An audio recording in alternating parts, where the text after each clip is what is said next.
কোথায় বলেছে যে রাসূলকে না দেখতে পেলে মোল্লার আনুগত্য করো? আল্লাহ কোথায় বলেছে? নবী কোথায় বলেছেন? দলিল দাও, চ্যালেঞ্জ সারা ওয়ার্ল্ডকে। যে আল্লাহকে যখন দেখতে পাইনি, আল্লাহ বললেন আমাকে দেখার দরকার নাই, রাসূলের আনুগত্যটাই আল্লাহর আনুগত্য। তো আজকেও তো রাসূলকে দেখা যায় না, আল্লাহর আনুগত্য কি করে করব? কিতাব দেখি। আরে কিতাবে তো 73 ফিরকার ভেজাল হয়ে গেছে, কোনটা ঠিক?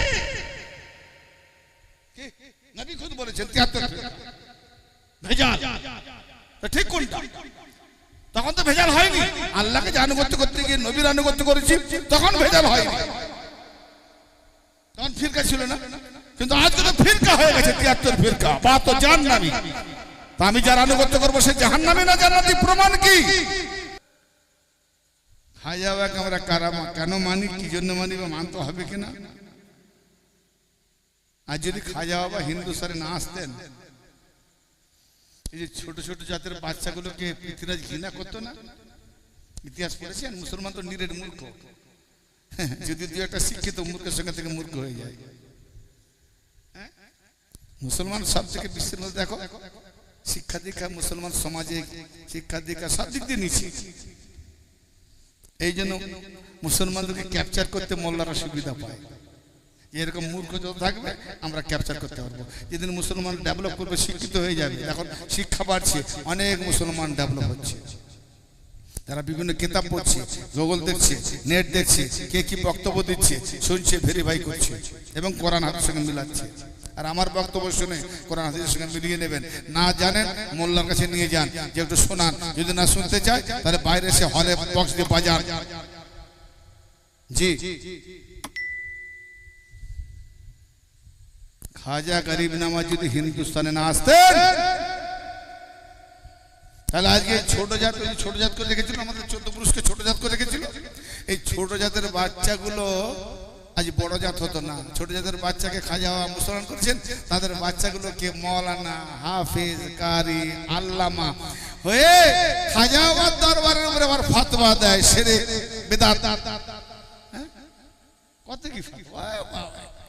ছোট জাতের বাচ্চাকে খাজা বাবা মোল্লা করলো, সেখানে বড় জাত হয়ে খাজা বাবাকে ছোট করছে। বারে তোর মহিমা! খাজা বাবা মাননেওয়ালা একটা লোকের কাছে বসে যাবে, দম বের করলে কারো কাছে না, ইনশাআল্লাহ 5টা মিনিট আমার কাছে। খাজা বাবা কি গরিব নামাজ কে? তুমি যে নামাজে দরুদ শরীফ পড়ছো, আগে একটা কথা বলো, যে নামাজে তুমি দরুদ শরীফ পড়ছো আল্লাহুম্মা সাল্লি আলা মুহাম্মাদিন ওয়া আলা আলি মুহাম্মাদ, এইটা মানে বুঝো। এই দরুদ শরীফটাও যদি খাজা বাবার না পড়ে তার নামাজ হবে না। এবার বলো খাজা বাবাকে মানবে না মানবে না? যে না মানবে তো সে না মানা না মানা নিজের স্বাধীনতার ব্যাপার, স্বাধীনতার ব্যাপার। তো যাই হোক, কথা হচ্ছে আমরা সত্যি কথা বলতে জানি না। ওই যে জান্নাতের লোভ, হুরের লোভ, মুসলমান লোভেই মরেছে। হ্যাঁ, এই লোভে মরেই মুসলমান একটা দিক রয়ে গেছে। আর বিশেষ করে আমি দেখছি এই এলাকাগুলো বেশি, অধিকাংশ যেন একটা একচিটিয়া একটা মনোভাব নিয়ে আছে, ভেরিফাই করছে না ঠিক বেঠিক।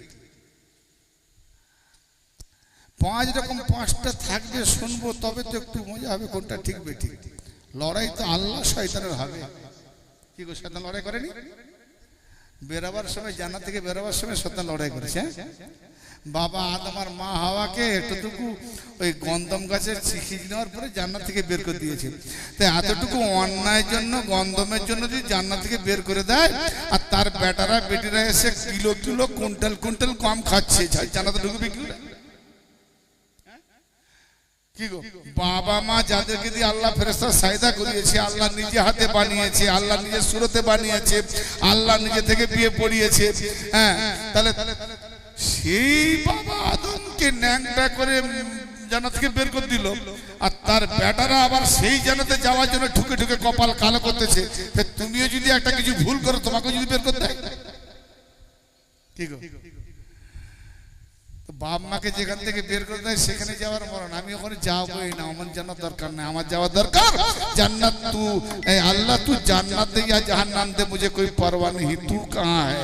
क्योंकि तूने बनाया अपना सूरत में, तो बाबा आदम जब तेरा सूरत में है तो मैं भी तेरा सूरत में हूँ, तो तू मुझ में कहाँ है? तू मुझे मिला दे। আমি আল্লাহ তোমাকে চাই, তোমার सूरते আমি তোমার মধ্যে ডুবে থাকতে চাই। তুমি যা করবে তোমার মধ্যে আমি থাকবো। এক লোটা পানি সাগরে ঢেলে দিলে সাগর ঢেউ করলে আমার লোটার পানি ও ঢেউ করবে। আমি অমর, আমি আর মরবো? সাগর মরে? সাগর শুকোয়? তা আমার লোটার পানি শুকিয়ে যাবে না? তা আমি যদি বুদ্ধি করে ঢেলে দিই সাগরে, আর শুকোবে? সাগরে ঢেউ করবে, তো আমিও ঢেউ করবো। তখন বলবো আনাল হক তু জাহা मैं भी वहां। হ্যাঁ, আল্লাহর মানে নুরানি রূপা পাওয়ার মতো কোন, তুমি জান্নাত বলছো, হুর হুর করছো। এও বর্ণনা আছে যে জুম্মার দিন আল্লাহ একটা পর্দা উঠিয়ে দেবে, বান্দা জান্নাতের আল্লাহকে দেখবে, এমন দেখবে, এমন দেখবে। হুরেরা বলবে আল্লাহ এতদিন অপেক্ষা করছিলাম, তুমি তো তোমার রূপ দেখিয়ে ফাঁসি দিয়েছো, তাহলে আমরা কি পেলাম? আল্লাহ তখন ঝাপটা ফিরে দেবে, এখন যাও, আবার আবার পরে জুম্মা আসবে। হ্যাঁ, তোমাদের জন্য এতদিন অপেক্ষায় ছিল হুরেরা, বিবিরা, যাও যাও, এরকম বয়ান আছে। এখন বলো, যে হুর পাওয়ার পরে সেই জান্নাতি লোকেরা যখন আল্লাহকে দেখবে, দেখার পরে বলবে, কি বলবে? যে আমার হুরের দরকার নাই, জান্নাত দরকার নাই, আল্লাহ তুমি যা দেখাচ্ছিলে আমাকে দেখাও, দেখতেই থাকবো। তাহলে হুরের মজা থেকেও আল্লাহর মজা, হুরের সঙ্গে থাকার থেকেও আল্লাহর সঙ্গে থাকা। তাহলে আল্লাহ আল্লাহ যারা হয়ে যায়, যেন কোনো মোল্লাকে ভয় পায় না, বলে তুই গর্দান নিয়ে এলে আমি আল্লাহ ওয়ালা ছাড়বো না। কি বুঝলে? নকল ভালোবাসা জোর করেছে কেটে যা, আসল ভালোবাসা তুই সব নিয়ে মেরে দে, পিটেতে যা পারে করে, আমি ছাড়বো না। এর নাম আসল ভালোবাসা, একেবারে যেন মরে। আল্লাহর আল্লাহ বলার ভালোবাসা। হাজার হাজার মোল্লারা ফাতোয়া দিয়ে হোসাইনি আল্লাহওয়ালাদেরকে অনেক কতল করেছে, গর্দান দিয়ে দিয়েছে, কিন্তু ফাতোয়াকে ভয় পায় না, পৃথিবীকে ভয় পায় না, কারণ তারা আল্লাহর মজা নিয়ে নিয়েছে। সে মজা তুমি কি বুঝবে? ঠোকা বসা করা, আল্লাহর মজা যে একবার পেয়েছে তো পেয়েছে ওয়াইস্টার নেই, পেয়েছে তো মৌলা আলী, পেয়েছে তো শিবসিন ওয়ালা আলী ওয়ালা, পেয়েছে তো কারবালা ওয়ালা, হায় হায়, পেয়েছে তো খাজা গরিব নওয়াজ, পেয়েছে তো খাজা গরিব নওয়াজ वाला सिलसिला चिश्तिया। तालीम भी है, मजा भी है। तो ভেতরে ঢুকে তো দেখো কি মজা পাবে। তখন এই যে ফাতোয়াগুলো চলছে না, যাদের দিকে আমরা এতদিন লালিত ছিলাম, তাদেরকে তুচ্ছ নিচ বলে মনে হবে যে কত ভুল পথে রেখেছিল আমাদের, কত ভুল পথে রেখেছিল নিজেদের স্বার্থ লুটার জন্য, ব্যবসার জন্য। আমি আপনাদের সামনে যে টপিকটা পড়েছিলাম, সেই টপিকটা হচ্ছে সূরা আল ইমরান 3 নম্বর সূরা।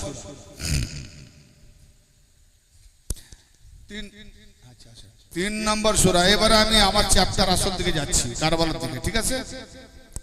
কারণ কারবালাকে নিয়ে আশুরা রাত, যখন আশুরা রাত জেগে আমাদের সেই কথাই শুনতে হবে। সূরা আল ইমরান আয়াত নাম্বার 31-32 ফলো করবেন। অনেক তর্জমা শুনেছেন, অনেক মানুষ শুনেছেন, ইনশাআল্লাহ আজকেও আমি তর্জমা করতে চলেছি এবং তার ভাবার্থ।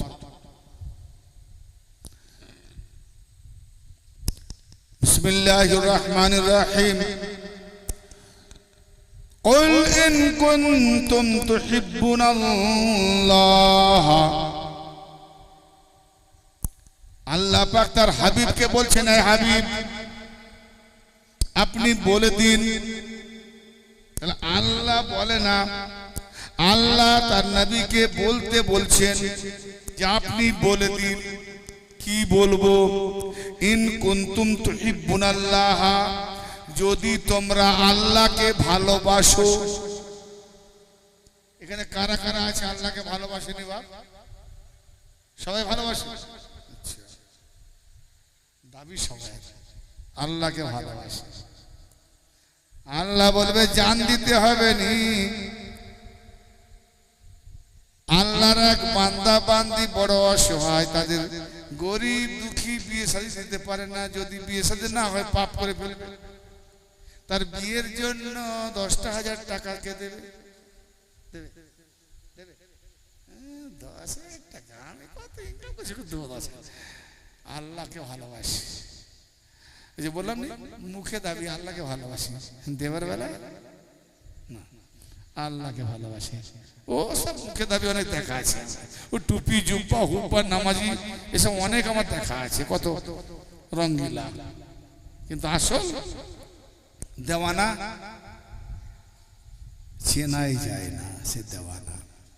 আল্লাহ বলছে কুল, আপনি বলে দিন, ইন কুনতুম তুহিব্বুনাল্লাহ, যদি তোমরা আল্লাহকে ভালোবেসে থাকো তাহলে নিঃসন্দেহে বুঝতে হবে এই আয়াত আজকে নাজিল হয়নি, আজ হয়েছে 1450 বছর পূর্বে নবী পাকের উপরে নাজিল হয়েছিল।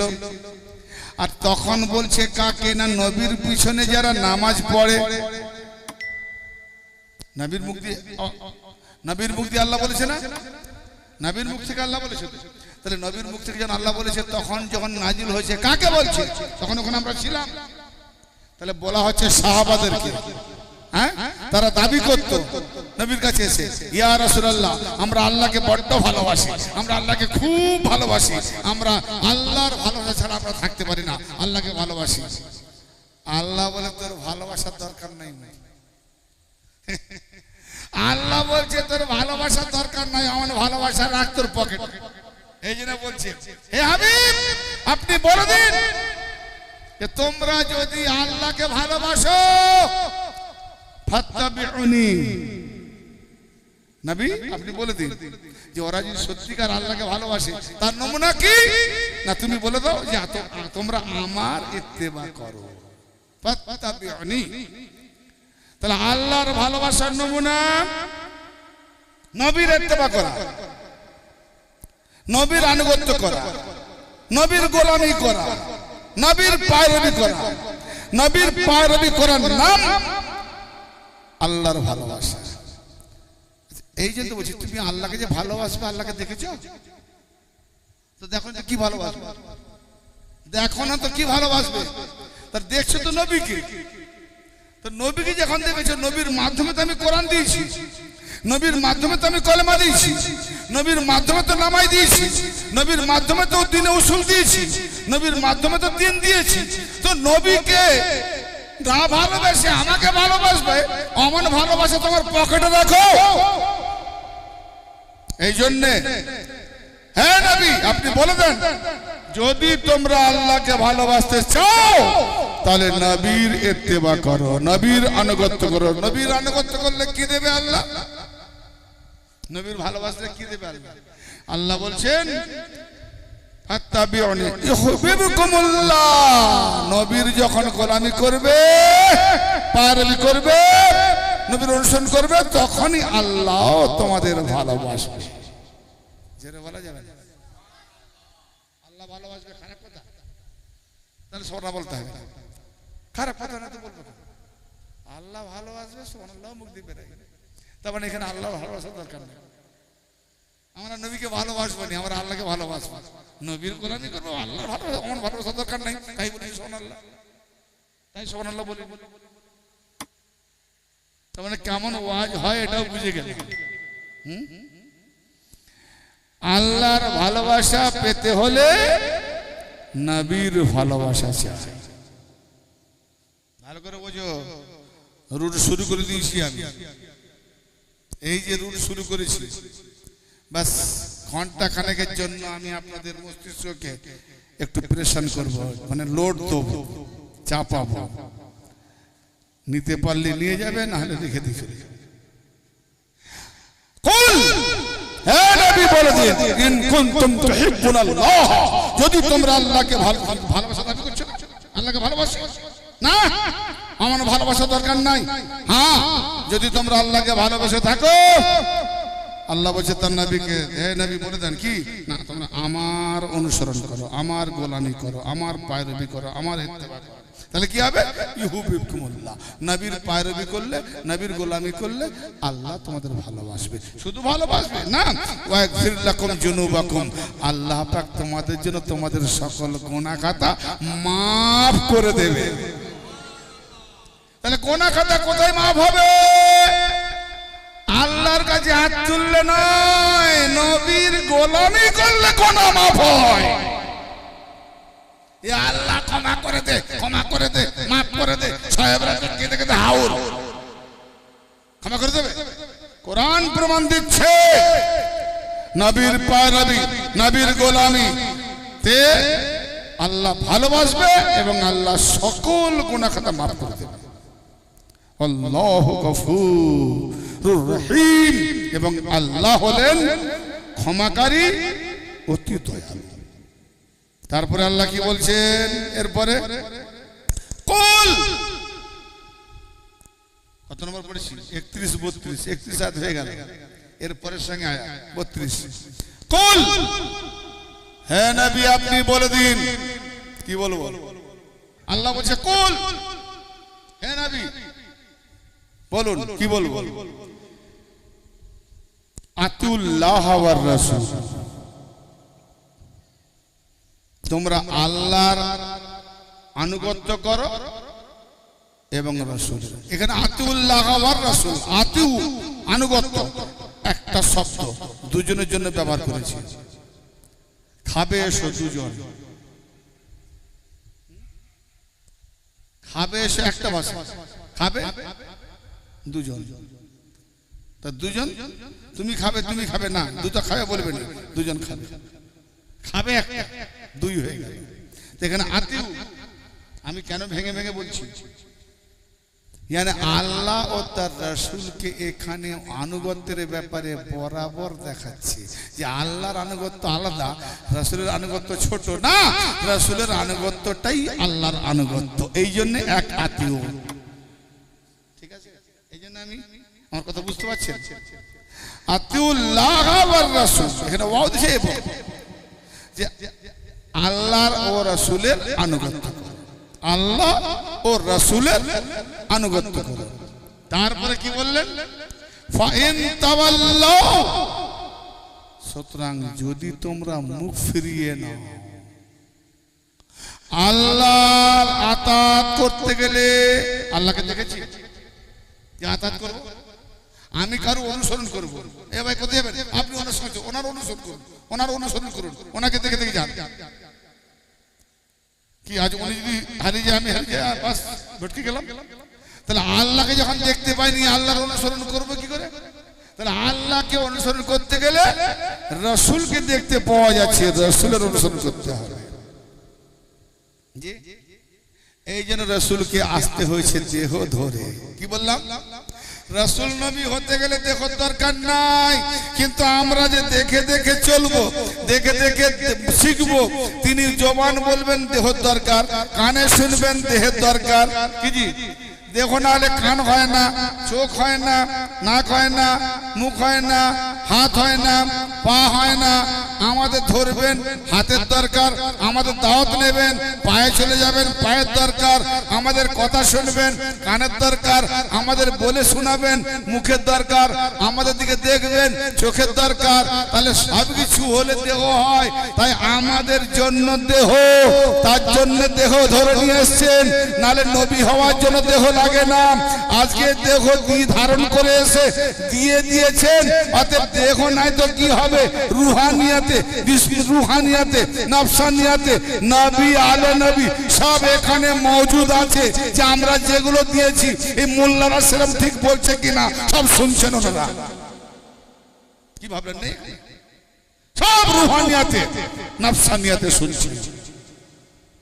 কিন্তু বাদুড়ের চোখ সূর্যের প্রখর আলো হলে অন্ধ হয়ে যায়, দেখতে পায়।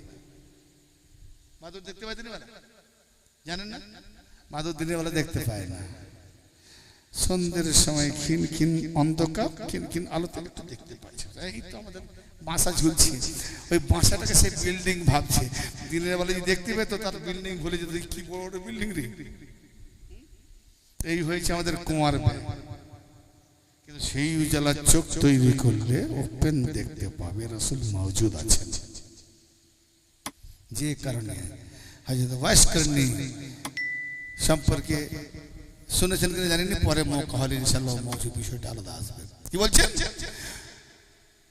কুল, হে নবী বলে দিন, আতিউল্লাহ ওয়ার রাসূল, আল্লাহ ও রাসূলের অনুসরণ করো, আনুগত্য করো। ফাইন তাওয়াল্লাউ, যদি মুখ ফিরিয়ে নেয়, যদি তারা মুখ ফিরিয়ে নেয়, আনুগত্য না করে, এই কথাটা ভালো করে মনে রাখবেন। এই কথাটা যে যদি মুখ ফিরিয়ে নেয়, এইটা মনে রাখবেন। যদি রাসূলের আতাত, রাসূলের আনুগত্য হতে, আরে রাসূলের আনুগত্য মানে আল্লাহর আনুগত্য। আমার কথা বুঝতে পারছেন ভাইয়া? পারেন না বুঝতে? হ্যাঁ একটু বলেন, একটু হ্যাঁ না বললে আমি বুঝতে পারি, যে আমি বুঝাতে না পারলে আমারই কষ্ট হবে। যদি রাসূলের আনুগত্য না হলে আল্লাহর আনুগত্য হলো না, তা আল্লাহকে দেখতে পাই না। রাসূলের আনুগত্য করা মানে আল্লাহর আনুগত্য। তো যদি রাসূলের আনুগত্য না করে, মুখ ফিরিয়ে নেয়, আগে বেড়ে যায়, সাইডে চলে যায়, উদিক চলে যায়, পিছনে থেকে যায়, রাসূল থেকে মুখ ফিরে নিল, এড়িয়ে গেল, আল্লাহ কি বলছেন? যদি তারা মুখ ফিরিয়ে নেয় এই আনুগত্য হতে, লা ইউহিব্বুল কাফিরিন, আল্লাহ পাক ওই কাফের কওমকে ভালোবাসে না। কাফের কি হলো? আল্লাহ কি বললেন? কাফের। ফাইন তাওয়াল্লাউ, কুল, হে নবী আপনি বলুন, আতিউল্লাহ ওয়ার রাসূল, তারা যেন আল্লাহ ও রাসূলের আতাত করে, আনুগত্য করে, অনুসরণ করে, গোলামি করে। ফাইন তাওয়াল্লাউ, যদি মুখ ফিরিয়ে নেয়, যদি মুখ ফিরিয়ে নেয়, আল্লাহু লা ইউহিব্বুল কাফিরিন, আল্লাহ কাফের কওমকে ভালোবাসেন না। তাহলে আল্লাহ ফতোয়া দিলেন, কি বলে? কাফের বলে। তাহলে আল্লাহ ভালোবাসে, নবীর যে আনুগত্য করে, আল্লাহর আনুগত্য হয়ে গেল, তার গুনাহ মাফ করে, তাকে সব ভালোবাসে, হ্যাঁ, তার সম্পর্কে সুসংবাদ, গুনাহ মাফ, ভালোবাসে আল্লাহ খুব। আর যে মুখ ফিরিয়ে নেয়, আনুগত্য করে না, তাকে তো ভালোবাসে না, কিন্তু উল্লেখ কি করলেন যে ওরা কাফের। কাফের, আল্লাহ বললেন কাফের হয়ে গেছে, ওকে আল্লাহ ভালোবাসে না, ওকে আল্লাহ ভালোবাসে না, কাফের হয়ে গেছে। এবারে বাবাজি শুধু নবীর ব্যাপারে আল্লাহ বললেন, হ্যাঁ আমার নবী কি বলছেন এ ব্যাপারে জানবো না? রেকর্ড করো, প্রয়োজন পড়লে সন্দেহ করো না, দরকার হলে খুঁজে দেখো, না পাওয়া যায় গলায় জুতোর মালা ঝুলিয়ে ঘোরাবে। 24 ডিস্ট্রিক্ট চ্যালেঞ্জ থাকলো। কারণ আমি বলেছি না, ইমতিয়াজ কোনদিন বেগার দলিল ব্যতীত কোনো নিজের তরফ থেকে কথা বলে না। সোশ্যাল মিডিয়া, ইন্টারনেটের যুগ, দলিল ছাড়া যদি একটা কথা বলি না, আমি যেভাবে বক্তা আমার ত্রুটি ধরে নেবে, কিন্তু দলিলবিহীন কথা বলি না। দলিল রেখে কথা বলি, তাও আমি পড়েছি একটা হাদিস 16 খণ্ড, 15 খণ্ড, 18 খণ্ড বই পড়ে পড়ে 6 মাস 1 বছর পরে একটা দলিল পেয়েছি। সেটা তোমাকে এখন বলে দিচ্ছি, তুমি সহজে খুঁজে পাবে। নাম্বারটা বলে দিয়েছি, তোমাকে আর খুঁজতে হবে না। হ্যাঁ, এই হাদিস পাকটি আছে কোথায়?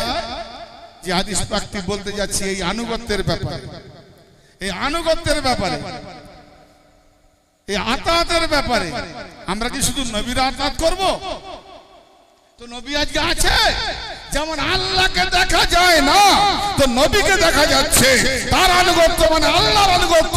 তো আজকেও তো নবীকে দেখতে পাচ্ছি না, তো আমরা নবীর আনুগত্য করতে গেলে কাকে দেখে করব? না কথা বুঝা গেল? খুব খামোশ হয়ে যাচ্ছে লোক। কালকে একটা প্রোগ্রাম আছে, এই ওয়াজে সে ঝুমিয়ে উঠবে তারা। আমি এর থেকে আরো গুরুত্বপূর্ণ বলি, তারা তো নেচে উঠে। মানে কি শোনেন না নাকি প্রথম? আল্লাহু আকবার। আল্লাহকে না দেখার জন্য আল্লাহ বলেন রাসূলকে দেখে আনুগত্য করো, আল্লাহর আনুগত্য হয়ে যাবে। তো আজকে তো রাসূলকে দেখতে পাইনি, যাও মোল্লাকে জিজ্ঞেস করো আল্লাহ কোথায় বলেছে যে রাসূলকে না দেখতে পেলে মোল্লার আনুগত্য করো। হ্যালো, আল্লাহ কোথায় বলেছে? নবী কোথায় বলেছেন? দলিল দাও, চ্যালেঞ্জ সারা ওয়ার্ল্ডকে। যে আল্লাহকে যখন দেখতে পাইনি, আল্লাহ বললেন আমাকে দেখার দরকার নাই, রাসূলের আনুগত্যটাই আল্লাহর আনুগত্য। তো আজকেও তো রাসূলকে দেখা যায় না, আল্লাহর আনুগত্য কি করে করব? কিতাব দেখি। আরে কিতাবে তো 73 ফেরকার ভেজাল হয়ে গেছে, কোনটা ঠিক? নবী খুদ বলেছেন 73 ফেরকা ভেজাল, তো ঠিক কোনটা? তখন তো ভেজাল হয়নি। আল্লাহকে যে আনুগত্য করতে গিয়ে নবীর আনুগত্য করেছি, তখন ভেজাল হয়নি, তখন ফিরকা ছিল না। কিন্তু আজকে তো ফিরকা হয়ে গেছে 73 ফিরকা, বা তো জাহান্নামী। তা আমি যার আনুগত্য করবো সে জাহান্নামী না জান্নাতি, প্রমাণ কি? কি ভাই আমার কথা বুঝতে পারছেন? রাগ দেখায়, এটা জুনুন। প্রশ্ন জেগে উঠছি, কোথায় আমরা আছি? কি শিখাচ্ছি মানুষকে? হ্যাঁ, আনুগত্য কার করবে? কোথায় নবী বলেছেন যে মোল্লার আনুগত্য করলে তুমি জান্নাত পেয়ে যাবে? কোথায় কোরআনে বলেছে যে মাদ্রাসা পড়া মৌলবীদের কাছে? তো মাদ্রাসা পড়া মৌলবীদের কাছে আনুগত্য করলে যদি জান্নাত পেয়ে যাব, মাদ্রাসা পড়া মুফতিদের যদি আনুগত্য করলে আমরা হেদায়েত পেয়ে যাব, তাহলে বেরেলি ফিরকার মুফতি দেওবন্দীকে কাফের বলছে, দেওবন্দি ফিরকার মুফতি আহলে হাদিসকে কাফের বলছে, আহলে হাদিসের মুফতি আবার কি বলে বেরেলিকে কাফের বলছে, বেরেলি দেওবন্দি কাফের, বেরেলিকে কাফের, ফুরফুরা বেরেলিকে কাফের, বেরেলি ফুরফুরাকে কাফের। আরে এক দল আরেক দলকে কাফের, আরেক দল ও দলকে কাফের। নিজেরা কাদা করলে লেজে গোবরে কাদা ছোড়াছুড়ি করে, গোবর ছোড়াছুড়ি করে নিজেরা লেজে গোবর হয়ে গেছে। তাহলে এর ফতোয়াতে ও মুফতি কাফের, ওর ফতোয়াতে ও মুফতি কাফের। কোনটা ঠিক? জিদ্দি না, আমি আমার মতে আছি এটাই ঠিক, তুমি তোমার মতে ঠিক, নবী আল্লাহর মতে তো নয়। তুমি তোমার মতে অহংকারে তুমি বলতে পারো আমি ঠিক আছি, নবী আল্লাহর মতে তো নয়। প্রশ্ন দাঁড়াবে না? তাহলে আজকে কাকে দেখে অনুগত্য করব? চলে আসো, তারও ফর্মুলা কোরআন হাদিসে রয়েছে। আল্লাহকে দেখা যায়নি, নবীর আনুগত্য করেছি। আজকে নবী কিন্তু দেখা যায়নি, কার আনুগত্য করব? নবী বলে দিয়ে গেছেন আমাদেরকে। কি দিয়ে গেছেন? তুরুক ভাবে লাইন আছে, কোরআন হাদিস থেকে পুরো লাইন পড়ে আছে। আমরা কি গুলো খুঁজিনি? এই হাদিস পাকটি আছে সুনান তিরমিজি ৭৬ একটা হাদিস, যেটা বলে কোরআনের উপরে সিয়াসত, তার মধ্যে সিয়াসতের একটা হাদিস আছে। নোট করে নেন যাতে সহজে খুঁজে পান, কারণ আমি অনেক কষ্টে ৬-৭ বছর একটা হাদিস পেয়েছি পড়ে পড়ে। তোমরা বাবু হেদায়েত হওয়ার জন্য চট করে যারা নোট করবে হাদিস খুঁজে নাও, না পেলে বলবে আমাকে, পুরো PDF hard copy band copy যেটা চাইবে পাঠিয়ে দেবো। সুনান তিরমিজি কিতাবুল মানাকিব চ্যাপ্টার হাদিস নাম্বার 3733, হাদিস নাম্বারটা বলে দিয়েছি, সহজে খুঁজে নেবে। আজকে ওই যে ইন্টারন্যাশনাল নাম্বার সহ হাদিসগুলো তো প্রচলন ঘরে ঘরে, খুঁজে নেন। সুনান তিরমিজি কিতাবুল মানাকিব হাদিস নাম্বার রকম 3733। 4 ইমামের এক ইমাম, ইমাম আহমদ ইবনে হাম্বল। যে ইমামে চলেন 4 ইমামকে মানতে হবে। তো মুসনাদে আহমদ ইবনে হাম্বল হাদিস নাম্বার 576। ওনার আরেকটা কিতাব ইমাম আহমদ হাম্বলের ফাজাইলুস সাহাবা, সাহাবা সম্পর্কে লিখেছেন ইমাম আহমদ হাম্বল ফাজাইলুস সাহাবা 1185 নম্বর হাদিস। মুজামুল আকবর ইমাম তাবরানি বড় মশহুর হাদিস মুহাদ্দিস, হাদিসের মুহাদ্দিস। মুজামুল কবির ইমাম তাবরানি হাদিস নাম্বার 2654। কটা হাদিস দিলাম? ইমানদারদের জন্য একটা দলিল যথেষ্ট, আমি চারটে দিলাম, আরো অনেক আছে, লাইন পড়ে আছে, চারটে যথেষ্ট বড় বড় দিয়ে দিয়েছি। হাদিস পাকে কি বলেছেন? রাবিকে খুদ নবী পাকের দামাত মা ফাতেমার সওহার, হাসান হোসেনের বাবা, জান্নাত জাহান্নামের বিতরণকারী, তিনি রাবি। عن علي بن ابي طالب عليه السلام ان رسول الله صلى الله تعالى عليه واله وسلم اخذ بيدي حسن حسين عليهما السلام فقال من احبني وأحب هذين وأباهما وأمهما كان معي في درجتي يوم القيامة. हजरत आली इब्ने अबी तालिब, हजरत आली अलैहिस सलाम उनके बापर नाम अबी तालिब, তিনি রওয়ায়াত করছেন যে রাসূল করিম সাল্লাল্লাহু তাআলা আলাইহি ওয়া আলিহি ওয়াসাল্লাম হাসান আর হোসেন দুজনের হাত ধরে মহানবী হুজুর আকরাম সাল্লাল্লাহু তাআলা আলাইহি ওয়া আলিহি ওয়াসাল্লাম হাসান হোসেনের হাত ধরে, দুজনের হাতকে ধরে কি বলছেন? তখন বলছেন মান আহাব্বানি, যে ব্যক্তি আমাকে ভালোবাসে। কে এমন আছে নবীকে ভালোবাসেনি? কলমা পড়নেওয়ালা, যারা কলমা পড়নেওয়ালা, দেখি কত দূরের ভালোবাসা। যে বলেছেন খুব ভালোবাসা আল্লাহকে, না আল্লাহ বলে না আমাকে খুব ভালোবাসে, তো ভালোবাসার নমুনা নবীর ইত্তেবা করো। এবার নবী বলছে আমাকে ভালোবাসো, ভালোবাসার নমুনা দেখো। কি নমুনা? যে ব্যক্তি আমাকে ভালোবাসে এবং এই দুজনকে ভালোবাসে। কোন দুজন? হাসান হোসেন, যাকে ধরেছেন। যে ব্যক্তি আমাকে ভালোবাসে এবং এই হাসান হোসেনকে ভালোবাসে এবং এই হাসান হোসেনের আব্বাকে ভালোবাসে এবং এই হাসান হোসেনের মাকে ভালোবাসে, সেই ব্যক্তি কিয়ামতের দিনে আমার মর্যাদায় মোকামে থাকবে।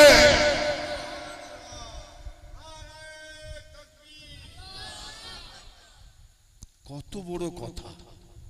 কটা হাদিস দিলাম, নোট করতে বললাম। এরপরে চাচক বাদুরের মতো অন্ধ, সে দেখতে পাবে না, সূর্যের আলো সে অন্ধ হয়ে যায়। যে ব্যক্তি, নবী বলছেন, নবী পাক বলছেন, যে ব্যক্তি আমাকে ভালোবাসে এবং এই হাসান হোসেনকে ভালোবাসে। কেন হাসান সাহাবা 1 নম্বর 2 নম্বর 3 নম্বর 4 গেল কোথায়? তা বলছেন কাকে? নবী আমাদের। যদিও কিয়ামত পর্যন্ত এই উপদেশ, কিন্তু যখন তিনি বলেছিলেন তখন তো আবু বকরকে বলেছেন না? আবু বকর থেকে শুরু করে পুরো সাহাবাদের বলেছেন। হ্যাঁ, তাহলে উপদেশ কাদের দিয়েছে? কারা কারা পালন করেছে? ফলত এখানে যে কার থেকে দিন নেব, আহলে বাইত থেকে না সাহাবা থেকে? এই সাহাবা থেকে দিন নেওয়াটা ফেরকা হয়েছে, আহলে বাইত থেকে দিন নেওয়াটা খাজা গরিব নওয়াজ এসেছে। তফাৎ এতটাই। এ আপনাদের মাথায় এখন ঢুকবে না, এসব জীবনে শোনেন, আজকে ভারী লাগছে। 2-4 বার শুনবেন যখন, আসলে নেই ছোট ছোট মুখে দুধই ভালো, কড়া মধু দিয়ে দিলে মধু বড্ড কড়া, খেতে খেতে অপছন্দ, ঠিক আছে, তখন আর কিছু ব্যাপার নাই। আর কড়া কড়া তেতো হয় গো, খেতে খেতে আবার তেতেই ভালো লাগে। হ্যাঁ, নবী পাক বলছেন যে আমাকে ভালোবাসে, আল্লাহ বলছেন যে আল্লাহকে ভালোবাসতে চাই সে যেন নবীর আনুগত্য করে। আর নবী বলছেন যে আমাকে ভালোবাসতে সে যেন হাসান হোসেনকে ভালোবাসে, এদের দুজনের আব্বা আলীকে ভালোবাসে, এদের দুজন আম্মাকে ভালোবাসে। এই তাহলে পাঁচজন হয়ে গেল। পাঁচজনকে ভালোবাসার মাপ দিয়েছে নাকি? মাপ দিয়েছে, একে কম একটু বেশি, ভালোবাসা এক মঞ্জিলে। এই 5 জনকে যারা ভালোবাসবে, নবী পাক বলছেন তারা কিয়ামতের দিনে আমার দরজায় থাকবে। আমার দরজা মানে কি জানেন? এই ঘরের দরজা না, মর্যাদা, আমার মোকামে আমার মর্যাদা থাকবেন। তারপর নবী পাকের সঙ্গে জান্নাতে নবী পাকের মর্যাদা যেমন তাদেরও মর্যাদা, যারা ভালোবাসবে পাঁচজনকে তাদেরও মর্যাদা তেমন। নবী পাক যাদেরকে সুপারিশ করবে আদম থেকে নিয়ে ঈসা নবী নফসি নফসি করবে, আর নবী পাক বলছেন আমার মর্যাদায় থাকবে তারা যারা আমাদের পাঁচজনকে ভালোবাসে। অথবা আমি যেমন সুপারিশ করব, আমার মর্যাদায় যারা থাকবে তারাও তার আত্মীয় স্বজন মুরিদ ভক্তকে সুপারিশ করবে। নবীর মর্যাদা কি সুপারিশ করবে না? সুপারিশ করবে নবী, তো নবীর মর্যাদায় যে থাকবে সেও তো তার আপনজনকে সুপারিশ করবে। কি কত বড় মারাত্মক হাদিস! এরকম কালাম গাদা গাদা আছে বাপ, কি আর বলবো, নিতে চাও না কোন দিকে যাই।